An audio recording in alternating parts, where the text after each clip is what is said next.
Hello and Namaste viewers. Welcome back to the Physio Healer. In today's session, we will discuss about a very most commonly asked question. Whether cycling is more important or a walking for the knee pain. तो आइए इसके बारे में बात करते हैं कि cycling किस कंडीशंस में ज़्यादा इफेक्टिव रहती है और कौन कौन सी कंडीशंस में वॉकिंग। तो वैसे तो दोनों ही एक्सरसाइजेस नी पेन के मैटर में अच्छी है कि अगर आप साइकिलिंग करते हैं तो भी आपके लोअर लिम्ब मसल स्ट्रेंथन होते हैं, आपका जॉइंट जो है वो लुब्रिकेट होता है, और अगर आप वॉकिंग करते हैं तो भी यही होता है। पर कुछ केसेस ऐसे हैं जिनमें आपको आइडेंटिफाई करना है कि ये कंडीशन में walking is more beneficial, in this condition cycling is more beneficial. तो सबसे पहले अगर आप एक यंग इंडिविजुअल है और आपको कोई ऐसी प्रॉब्लम है जिसे हम कहते हैं पटेलो-फीमोरल सिंड्रोम है या तो कॉन्ड्रोमलेशिया पटेले है, कि जिन कंडीशंस में आपकी पटेला और आपकी दूसरी जो बोन्स है जो कि आपकी नी जॉइंट बनाती है उनके बीच की गैप कम हो गई है या तो वो पेनफुल है। तो जब आप ऐसी कंडीशंस में साइकिलिंग प्रेफर करते हैं तो होता क्या है कि साइकिल के अंदर आपका जॉइंट जो है वो 90-100 से लेके 0 डिग्री और 0 से लेके 90 to 100 डिग्री तक बेंड होता है। तो ये जैसे जैसे ज़्यादा बेंडिंग मूवमेंट होती है वैसे ही हमारा जो पटेला जो है वो बोन्स के साथ उसकी फ्रिक्शन होती है और उसमें ग्राइंडिंग होती है और वो पेन क्रिएट करता है। तो उस कंडीशन में आपको साइकिलिंग से ज़्यादा वॉकिंग ज़्यादा प्रेफरेबल होना चाहिए कि जिसमें नी बेंडिंग बहुत ही कम होती है और उसके साथ साथ लोअर लिम्ब के जो मसल्स है हमारे वो भी स्ट्रेंथन होते हैं।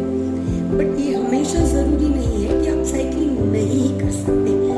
जैसे ही इन सारी कंडीशंस में और वैसे लिगामेंट इंजरीज में भी काफ़ी बार ऐसा होता है कि आपकी फुल बेंडिंग नहीं है तो उस टाइम पे भी आप साइकिलिंग अवॉइड कर सकते हैं और शुरुआत आप वॉकिंग से कर सकते हैं।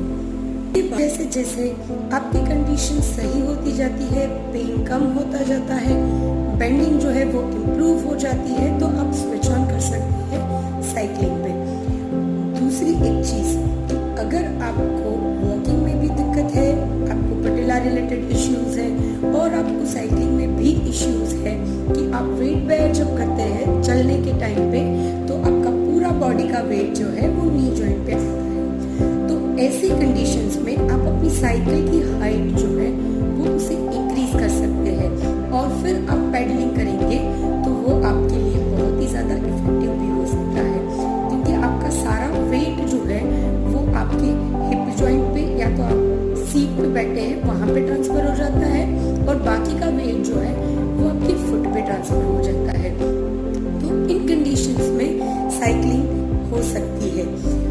Now coming to the walking, तो वॉकिंग जो है वो हमने देखा कि आपको अगर ये सारी पटेला रिलेटेड इश्यू है या तो इनिशियली लिगामेंट में नी बेंडिंग नहीं है तो आप वॉकिंग से शुरुआत करें।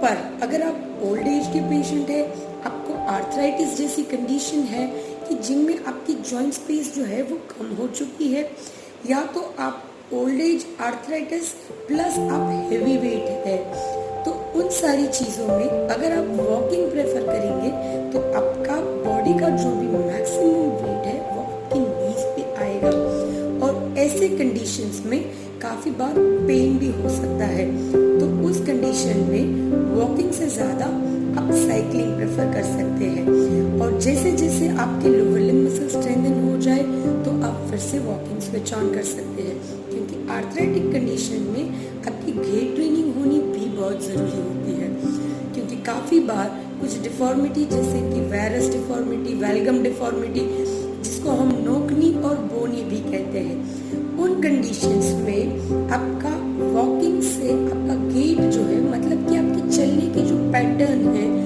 उसे करेक्ट करना बहुत ही ज़्यादा ज़रूरी होता है ताकि आपके जो ऐसे मसल्स जो ओवर यूज हो रहे हैं वो हम रेगुलेट कर सके और जो मसल स्ट्रेच हो रहे हैं उसे हम स्ट्रेचिंग से या तो वॉकिंग करेक्शन से उसे उसकी करेक्ट लेंथ में ला सके।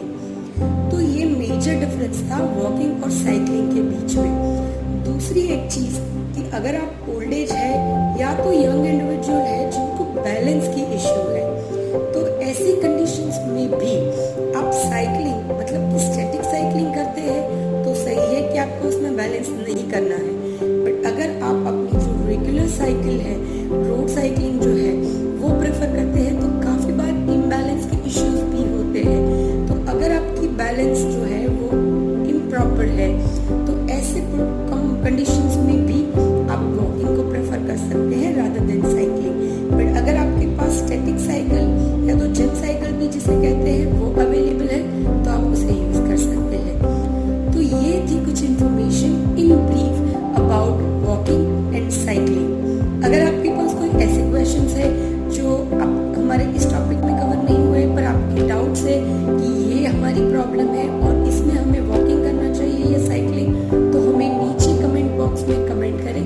हम कोशिश करेंगे आप तक जल्द से जल्द पहुंचने की और आपके क्वेश्चंस का समाधान करने की। So thank you for watching physio healer. Stay tune और हम आपके साथ ऐसे ही अच्छे अच्छे टॉपिक्स पर डिस्कशंस लेकर आते रहेंगे। Thank you so much.